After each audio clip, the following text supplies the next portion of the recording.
Você já parou para pensar que 1/3 da sua vida você vai passar dormindo?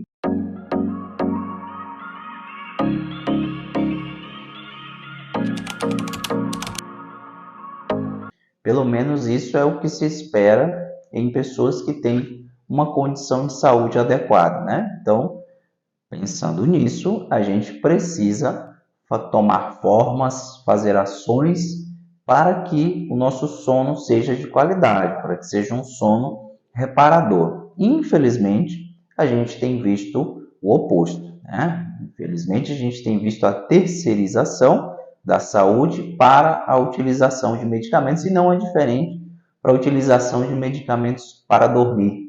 É tanto que existe uma preocupação bem grande quanto aos especialistas, os estudiosos, inclusive os médicos, quanto à questão da utilização excessiva de medicamentos para dormir. A gente teve um aumento substancial, mais de 100% de aumento da utilização de medicamentos para dormir, entre os anos de 2022 e 2023, tá? Então a gente precisa encontrar formas, a gente precisa se responsabilizar pela nossa saúde, a gente precisa se responsabilizar sobre a qualidade do nosso sono, né? Então, o que dá para fazer? Vamos conversar. Em primeiro lugar, quanto tempo é adequado dormir? Qual que é a ideia, né? A quantidade de sono que cada pessoa precisa dormir, ela é individual e varia um pouco de acordo com a faixa etária. A gente tem crianças e adolescentes com a necessidade de dormir um pouco maior do que adultos e os idosos, né? Então, as crianças e adolescentes pode ser necessário dormir, inclusive, 9, 10 horas de sono, enquanto nas pessoas idosas pode ser normal sonos a partir, né, de 6 horas. Então, existe essa grande janela de ser considerado normal a depender da faixa etária. Porém, isso é muito individual, né? O que a gente considera como sono de qualidade? Não somente a quantidade que a pessoa dorme, sim a qualidade. Como que essa pessoa se sente na manhã seguinte? Ela acordou, se sentiu descansada, está revigorada, pronta para iniciar o dia? Ok, a gente pode então considerar, independente da quantidade de horas, que essa pessoa teve um sono de qualidade, tá? A gente precisa, para melhorar a qualidade do nosso sono, fazer técnicas de higiene de sono, as ações que você vai fazer antes de dormir, durante o dia, para que ao deitar você tenha uma probabilidade muito maior de pegar no sono e dormir aquela noite reparadora, maravilhosa, para acordar no outro dia pronto ou pronta para vencer o mundo, né? Então, esse é o passo principal para melhorar a qualidade do sono. Técnicas de higiene do sono. Quais são elas? A gente precisa equilibrar o nosso ciclo circadiano. Como que a gente faz isso?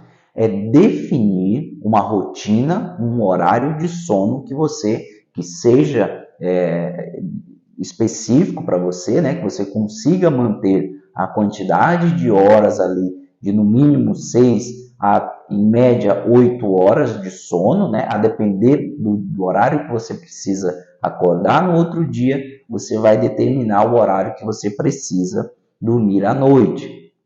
Então, ter uma rotina de sono, tentar ir para a cama sempre no mesmo horário, é algo importantíssimo. Então, primeira coisa, determinar um horário a depender da sua rotina, esse horário que você vai dormir. O segundo ponto é, a gente deve dormir em um ambiente completamente escuro, né, com as luzes apagadas, sem barulhos externos, né, que prejudiquem a nossa noite de sono. Além disso, a gente precisa determinar também um horário de jantar que não seja muito próximo ao nosso horário pretendido de dormir. Por quê? Terminou de jantar e já vai tentar dormir, isso vai prejudicar a qualidade do teu sono, tá? O corpo não consegue dormir e digerir ao mesmo tempo de forma satisfatória. Então, determine um horário de jantar pelo menos 2 horas, isso é o mínimo, pelo menos 2 horas antes do seu horário pretendido de dormir.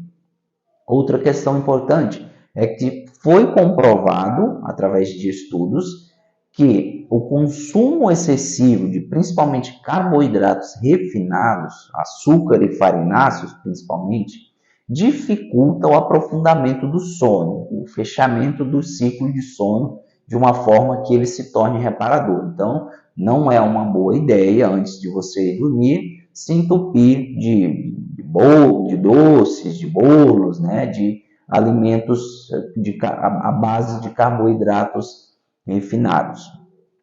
Além disso, é necessário evitar algumas ações, como, por exemplo, ficar com a TV, com o celular, com o tablet, com o computador ligados até a hora de dormir. As luzes amarelas podem continuar ligadas, são luzes que nos remetem a uma sensação de relaxamento e elas podem, inclusive, colaborar, né, com a qualidade do nosso sono. E o porquê? Por que a gente deve evitar o consumo de telas até o horário de dormir, né? O nosso cérebro entende a luz azul emitida pelos aparelhos eletrônicos e pelas luzes brancas como luz solar. Então, esse é um fator confundidor do nosso ciclo circadiano. O cérebro não consegue entender bem, poxa, se eu estou exposto à luz, então deve ser de dia.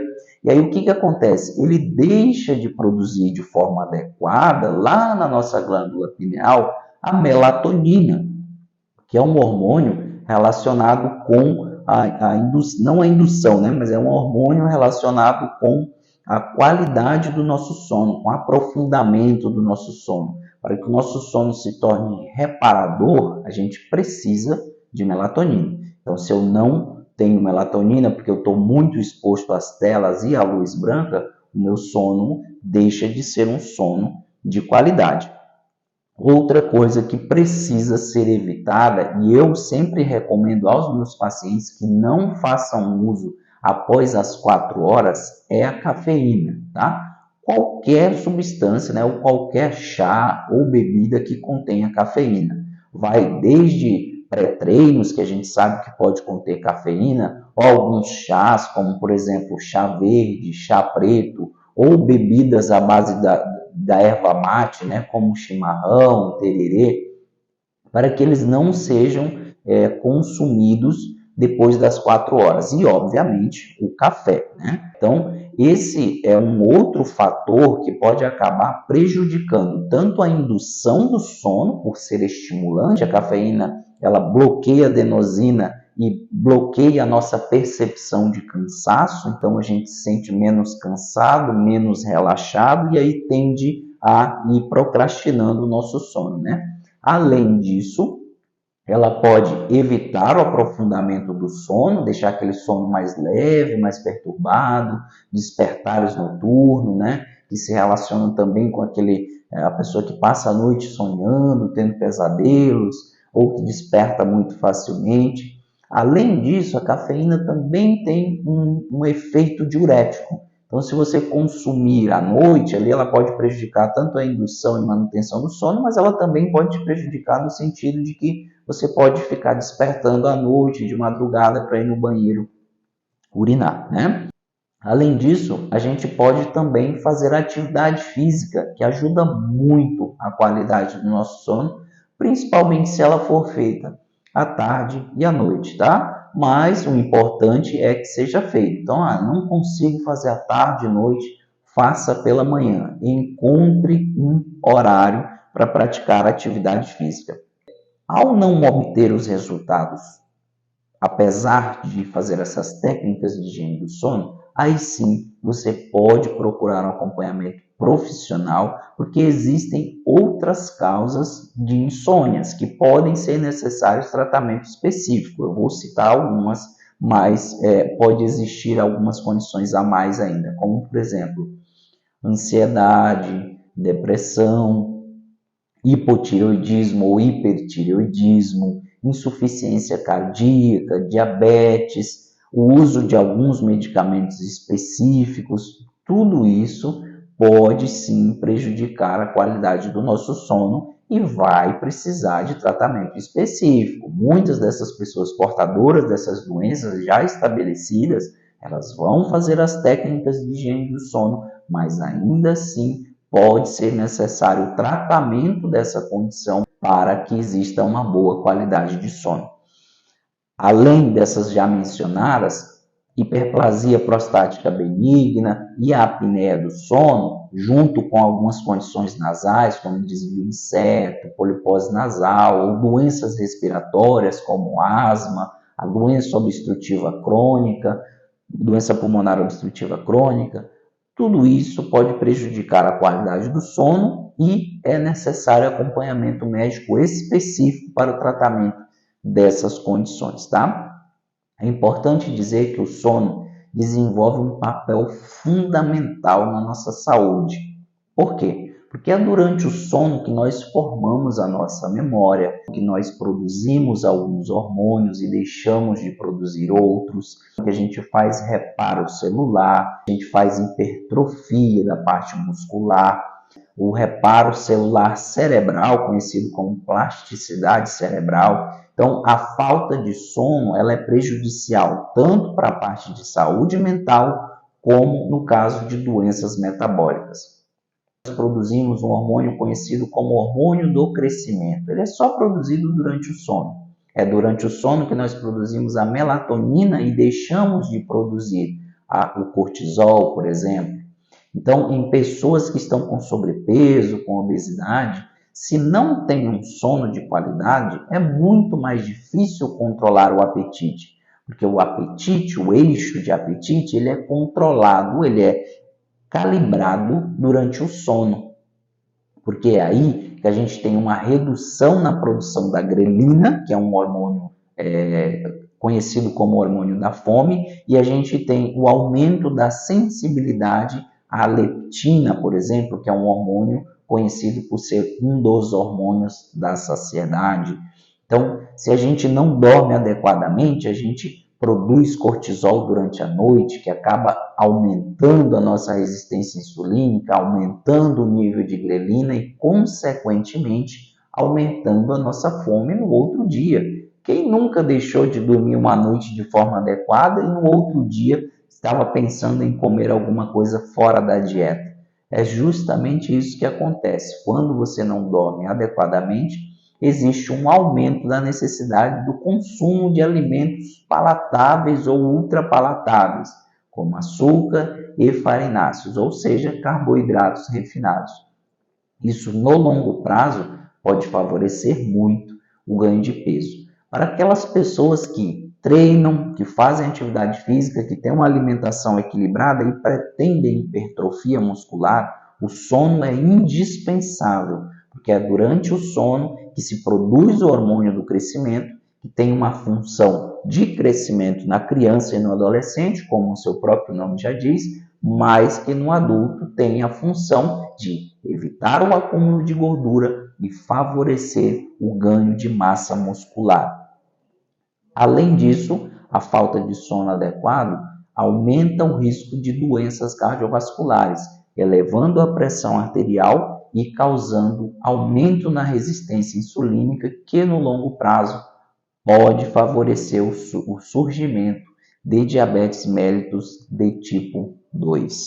Além das técnicas de higiene do sono, quando ainda não utilizados medicamentos, podem ser utilizados suplementos e medicamentos naturais para a melhoria da qualidade do sono. Eu gostaria de citar alguns, como por exemplo a melatonina, um hormônio produzido por nós, mas que passou a ser sintetizado. Ela não induz o sono, ao contrário do que muito se acredita, mas ela favorece o aprofundamento do sono, fazendo com que ele se torne mais reparador. Então, as pessoas que se beneficiam da melatonina, basicamente são as pessoas de idade mais avançada, os idosos, porque existe uma tendência natural na diminuição da produção de melatonina, e as pessoas que trabalham expostas a telas, tá? Então, pessoas que passam muito tempo no celular, no computador, essas pessoas podem ter uma degradação da melatonina causada pelo estímulo, né, dessa luz azul, e elas, mesmo em idade jovem, podem se beneficiar do uso da melatonina. Outro suplemento que ajuda muito é o magnésio, principalmente o magnésio bisglicinato. O magnésio tem uma capacidade de provocar relaxamento muscular. Então, quando utilizado de forma adequada, pelo menos 2 horas antes do horário pretendido de dormir, o magnésio pode favorecer na indução do sono. Além disso, a gente tem os famosos chás que podem colaborar demais. O chá de camomila, chá de valeriana, de passiflora, que é aquele à base do maracujá, tudo isso pode colaborar com a qualidade do sono. E por fim, a gente tem visto um avanço importante ultimamente relacionado ao uso do CBD ou do canabidiol para ajudar a indução e a qualidade do sono, quando bem indicado. Por fim, se nada dessas mudanças no estilo de vida, junto com a utilização de medicamentos naturais, obviamente sob supervisão de profissional médica, não foi suficiente para melhorar a qualidade do sono, tudo bem, pode ser necessário utilizar um medicamento com os devidos cuidados para que seja utilizado pelo período mais curto possível. Você poderia utilizar algum medicamento indutor do sono, como por exemplo a trazodona, ou os benzodiazepínicos, ou o zolpidem. Cuidado, ressalva, para que não sejam utilizados no longo prazo, para que não sejam utilizados como primeira escolha de tratamento e para que não sejam utilizados, obviamente, sem supervisão médica.